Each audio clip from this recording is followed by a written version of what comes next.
Voici ce que je vous commande, c'est de vous aimer les uns les autres, dit le Seigneur. Amen.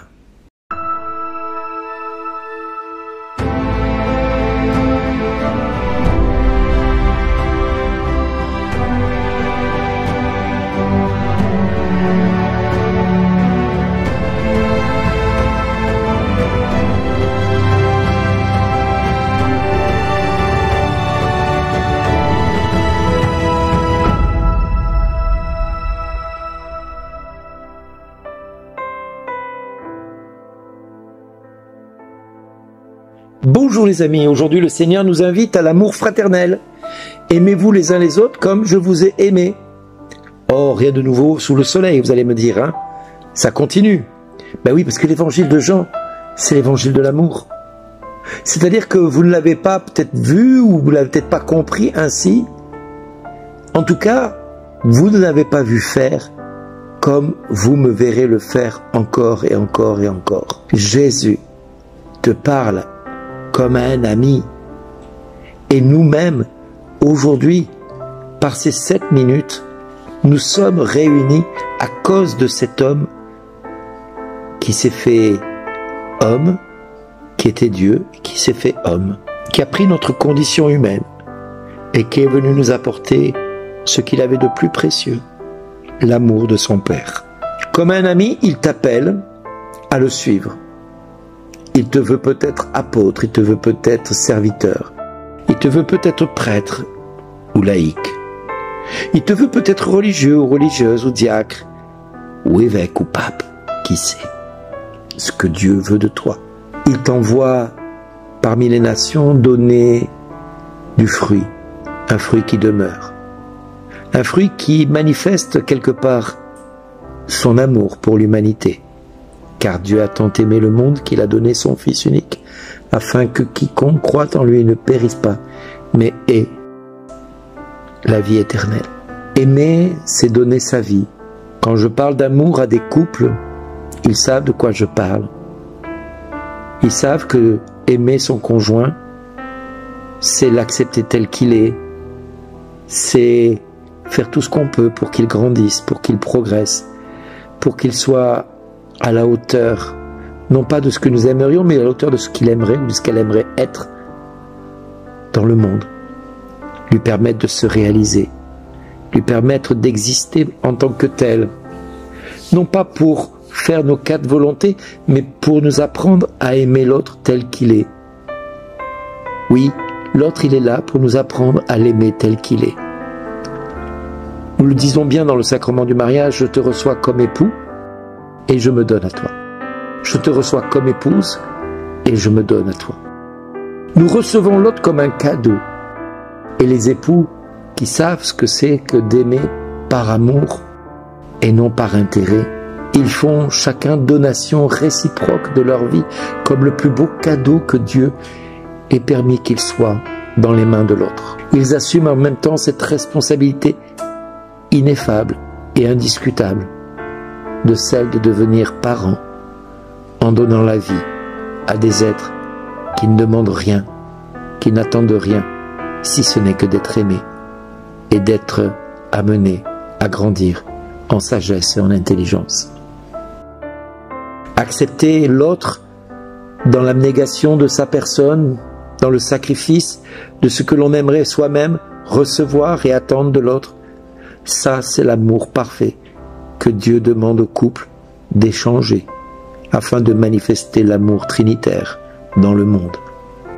Oui, le Père se donne de manière totalement gratuite au Fils, le Fils fait de même envers le Père, et le Père et le Fils font de même envers le Saint-Esprit, qui leur retourne ce même amour, autant gratuit que renonçant à chaque désir personnel pour penser au désir de Dieu, Père, Fils et Saint-Esprit.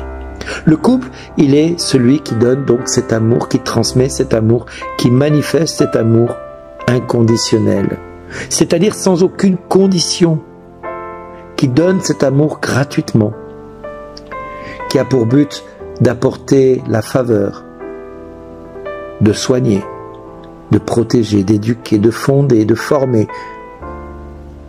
d'amener à la sainteté tous ceux qui sont à côté. Les missionnaires savent que donner sa vie pour l'Évangile, c'est offrir sa vie en sacrifice. C'est être dans l'abnégation totale de leur personne pour penser à l'annonce de la parole. Être religieux, c'est une renonciation dans un autre niveau. C'est l'obéissance à l'ordre. C'est le service dans le silence, la discrétion du quotidien, dans l'abnégation de sa personne pour penser à ce que Dieu veut faire dans le monde. C'est s'oublier pour prier pour le monde. C'est ne plus exister dans le monde pour être dans le royaume de Dieu, une lumière qui brille dans les ténèbres. Être religieux, c'est accepter de voir Dieu autrement. C'est voir Dieu dans la vie de tous ceux qui fréquentent la communauté, qui habitent la communauté. Être religieux, c'est penser à ce qui peut amener mon frère, ma sœur et ceux qui côtoient la communauté à découvrir l'amour de Dieu pour lui, pour elle. Être prêtre, c'est être offrande. Être pasteur, c'est être offrande pour les hommes. C'est présenter sur l'autel l'homme, la femme que nous sommes dans le mystère le plus total, qui est la souffrance du quotidien, d'assumer la vie terrestre. Le prêtre est celui qui montre le chemin, la vérité et la vie. Il n'est pas lui-même le chemin. Il n'est pas la vérité, il n'est pas la vie. Il ne fait qu'indiquer le chemin qui est Jésus, la vérité qui est Jésus et la vie qui est Jésus. Alors certes, nous ne devons pas suivre le prêtre bêtement, nous devons suivre celui qui nous montre du doigt. L'évêque ou l'apôtre, c'est celui qui va avoir le souci du peuple, sa croissance spirituelle, son édification dans le royaume, son souci de chercher la face de Dieu et de faire en sorte que la bonne nouvelle soit annoncée au monde. L'évêque est celui qui va rassembler toutes les communautés sous un seul toit, le Christ.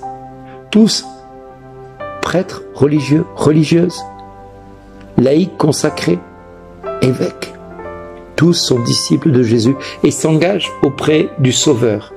Et ils savent tous que Jésus le sait et qu'il les accompagne et qu'il les précède dans tout ce qu'ils entreprennent pour la gloire de Dieu et le salut du monde.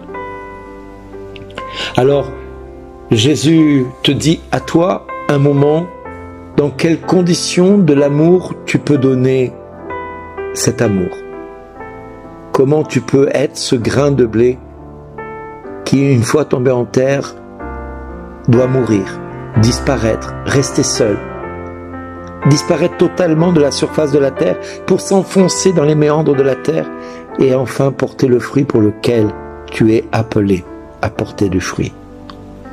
Jésus t'invite à perdre ta vie pour trouver en lui celle qu'il veut te donner, celle qui est sans crainte ni peur, ni trouble au visage.